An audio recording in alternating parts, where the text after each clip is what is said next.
All right, Rippers, if you guys remember from a past video, I showed you these little kits that I got from that Venture surplus, right?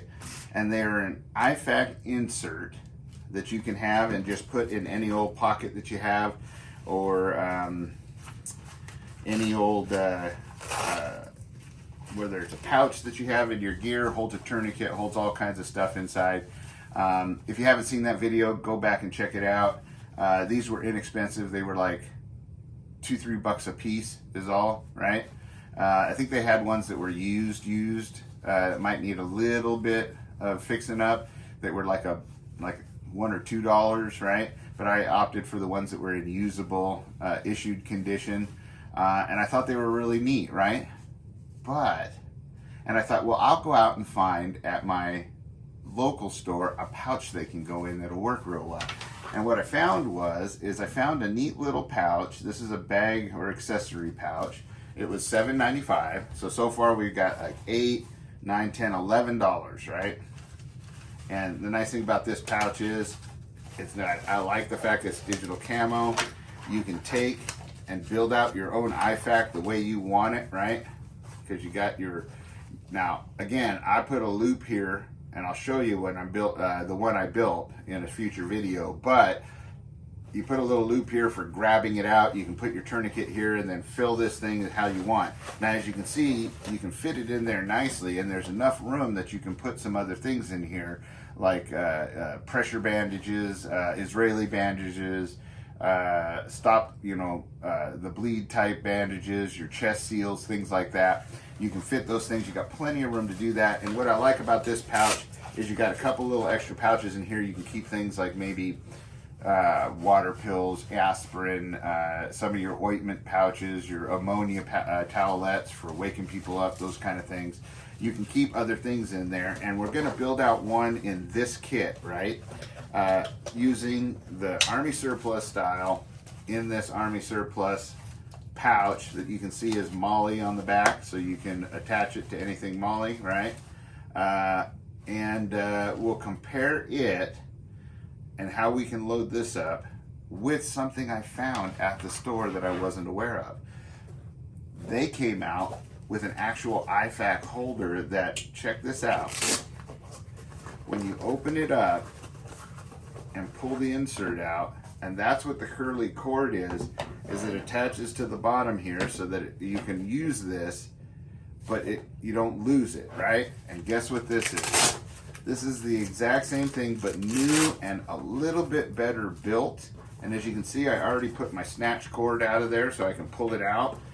And it's got better loops on it. It's all brand new. Got better Velcro, little roomier, right? So you can put all your gear together. Check this. I mean, you can fill this up with all your stuff.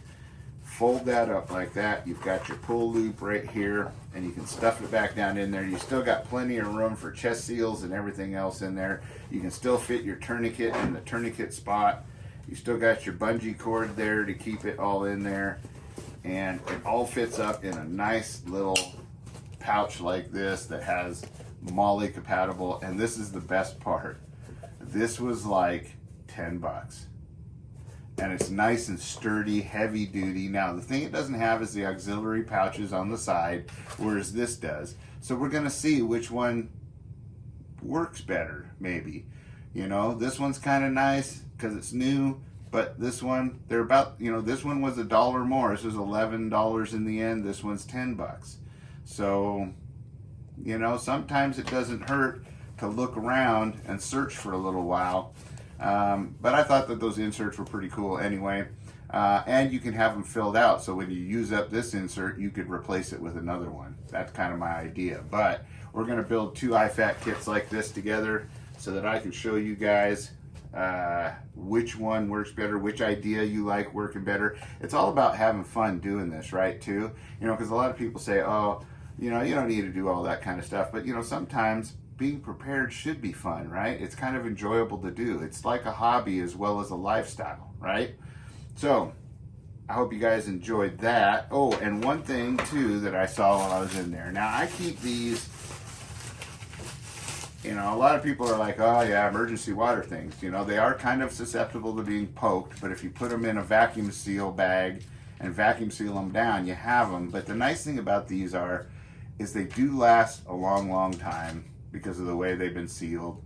And this isn't meant to replace a canteen or a water filter or water filtration pills or something like that. That's what you want for the bulk of your water, because you're not going to want to carry around a lot of these.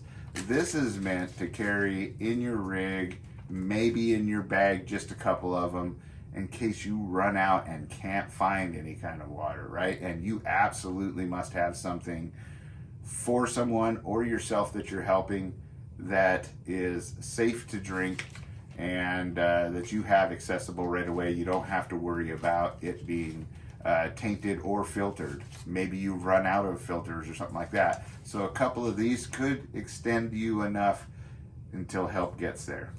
And, you know, inside your car too, right? It also allows you to use the other more questionable water that you may not be able to purify 100% at the time for other things, like filling up your car because it's overheated, boiling it to just clean with, right? Clean yourself, because staying cleanly sometimes is very important too. So that being said, these are kind of cool. These were at the Army Surplus store too. They're only $1 a piece. I wouldn't buy a lot of them, but I'd still have a few of these on hand to use. So I hope that helps you guys. Until next time, stay safe, be secure, always be aware of your surroundings, always carry, and be getting ready and prepared for anything that may come your way. Until next time, adios and aloha.